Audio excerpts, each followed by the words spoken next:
जी one को जाने लगे तो लक्ष्मण जी को पता नहीं था कि राम बन जा रहे हैं। योग वशिष्ठ महारामायण में है। लक्ष्मण जी बच्चों में खेल रहे थे और किसी लड़के ने कह दिया कि राम जी तो जा रहे हैं वन को।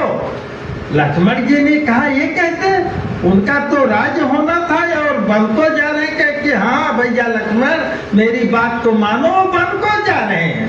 लक्ष्मण जी को तो अब तो होश भी नहीं रहा, इतनी तेजी से दौड़ कर गए, धूल धूसरी थे ही, बाल वगैरह सब एकदम अंग प्रत्यंग उनका बिखरा हुआ था, पैर पर गिर पड़े।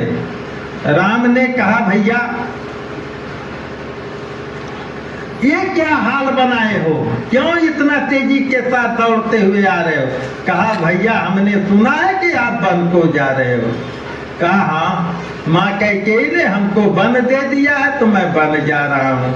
तो लक्ष्मण जी ने कहा मैं भी चलूंगा, ध्यान देंगे मैं भी वन को चलूंगा। राम ने कहा भैया वन हमारा है, तुमको जाने की जरूरत नहीं है, तुम माता पिता भाई बंधु और इस देश का संचालन करो, देख रेख करो। लक्ष्मण जी ने क्या कहा, लक्ष्मण जी ने कहा भैया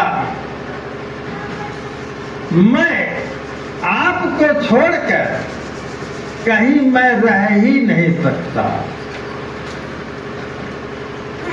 उन्होंने कहा गुरु पितु मातु ने जानो काहो, गुरु पितु मातु ने जानो काहो, कहो तो भाव नाथ पतियाहू।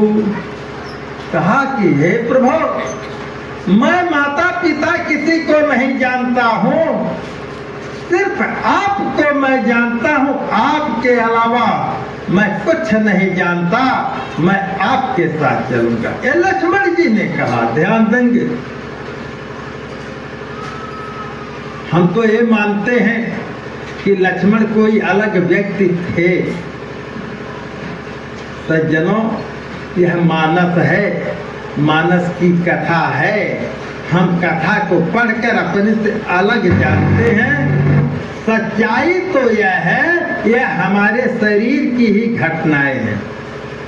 अगर न समझ में आए तो बालकांड में आप जाओ। जब महात्मा तुलसीदास जी ने सुमिरन कर लिया, सबका देव असुर सबका सुमिरन कर लिया, उसके बाद की चौपाई है रचि महेश निज मानस राखा। ध्यान देंगे चौपाई पर, रचि महेश निज मानस राखा, पाई तु अवसर उमा तन भाखा। भगवान शंकर ने जो इस मनमानस में अनुभव किया था, जो रचना किया था, अनुभव किया था, वही अवसर पाए तो माँ पार्वती से कहा।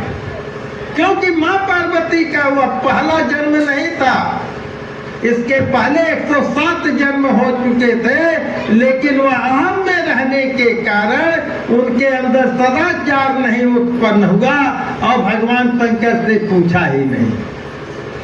ये 108वें जन्म में पार्वती के रूप में हुई तो यहाँ पर उनके अंदर वह सदाचार उत्पन्न हुआ तो भगवान शंकर से पूछा। अब बात उसमें यह थी कि नारद जी ने झगड़ा लगा दिया था और लगाया था क्या कि भगवान शंकर मुंडमाला पहनकर अपना रहते थे। तो नारद जी ने कहा माँ मैं समझ नहीं पा रहा हूँ कि ये पिताजी मुंडमाला क्यों पहने हुए हैं। पार्वती जी ने कहा हाँ मुनिराज आप सत्य कह रहे हो। अब तो नारद जी कहकर चले गए। तो ये पार्वती जी ने भगवान शंकर से कहा कि प्रभु आप कहते हो मैं तुम्हारे अलावा दूसरे से प्रेम करता ही नहीं हूँ, तो ये मुंडमाला किसका आप पहने हैं। भगवान शंकर ने कहा क्या करोगी, यह रहस्य है, इसको रहने दो। कहा नहीं, इससे मालूम होता है कि आप मुझसे छिपा रहे हो कि ये मुंडमाला किसका है आप पहने हुए। कहा पार्वती तेरे।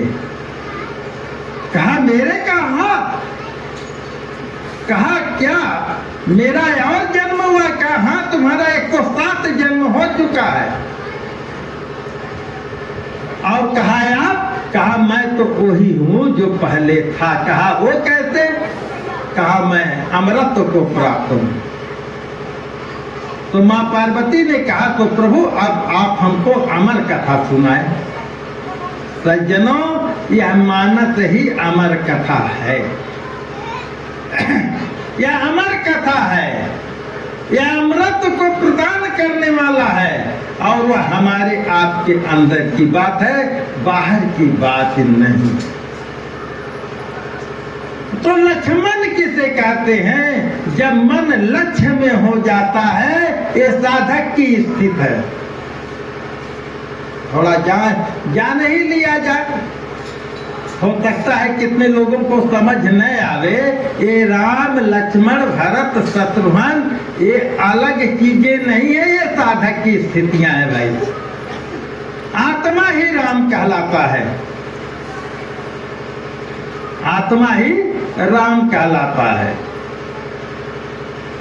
और ये साधक जब इसके अंदर जिज्ञासा होती है कि हमारा कल्याण कैसे हो, हमारा कल्याण, हम अपना कल्याण करके रहेंगे, तो वो धर्म का कार्य करने लगता है, यज्ञ तीर्थ व्रत आदि करने लगता है। उस जब किसी संत का सानिध्य मिलता है तो वो अंतर यात्रा के लिए वो प्रयासरत हो जाता है।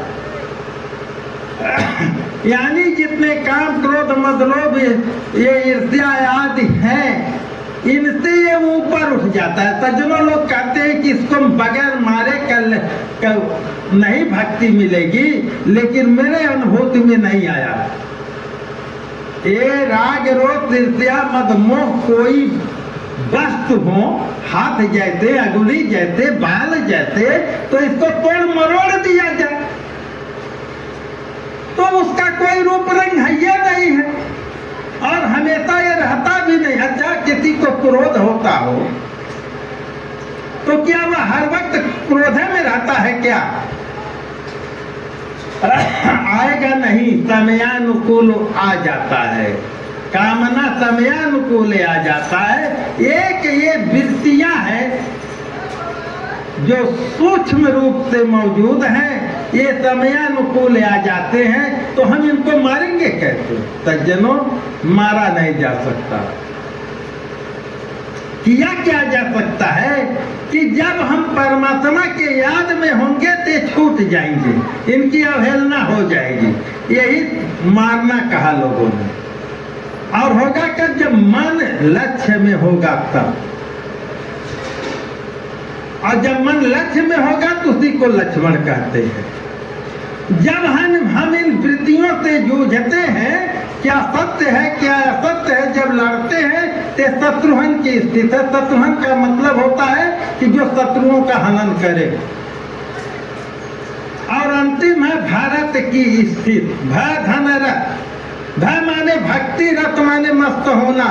जो भक्ति में मस्त हो गया तो भरत की स्थिति में होता है। तो सज्जनों यही स्थितियां हैं हमारी आपकी, लेकिन हम इसको शरीर से बाहर देखते हैं। हाँ, तो राम ने सोचा कि ये लक्ष्मण मानेगा नहीं, तो इनको लक्ष्मण को इनके माँ के पास भेज दें, तो माँ का प्रेम होगा तो ये मान जाएगा। तो कहा कि लक्ष्मण ठीक है, तुम्हारी बात, तुम्हारा सुझाव मैं मान रहा हूं, लेकिन तुम माँ सुमित्रा से आज्ञा ले लो। तो ये माँ सुमित्रा के पास गए। ये तीनों माताएं हैं क्या? कौशल्या भक्ति योग है, सुमित्रा ज्ञान योग है, कैकेयी जी कर्म योग है। मेरे भाई ध्यान देना, कर्म में कुछ त्रुटियां भी होती हैं। कर्म में त्रुटियां भी होंगी और त्रुटियां नहीं